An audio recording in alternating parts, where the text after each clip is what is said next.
It is inevitable that as leaders, we are challenged with supporting students who have complex needs or who are faced with crisis. These situations require the thoughtful leadership of a team who can respond with confidence and to provide assurance to parents, guardians, students, and external partners that we will respond in the best interest of our students.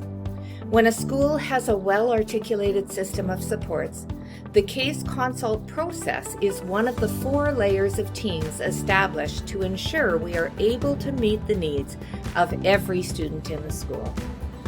Join us for this online workshop, 6 considerations when planning to meet around the needs of one student, examining case consult team meetings, part of our Supporting Collaborative Response series.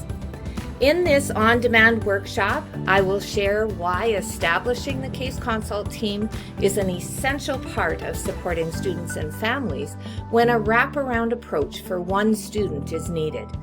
I'll also be sharing numerous resources, templates, and samples. Access this on-demand workshop and you'll have the ability to view and replay all or any portion of the workshop when it best fits your time. Register today to learn more about case consult teams, a critical collaborative structure in a school's collaborative response.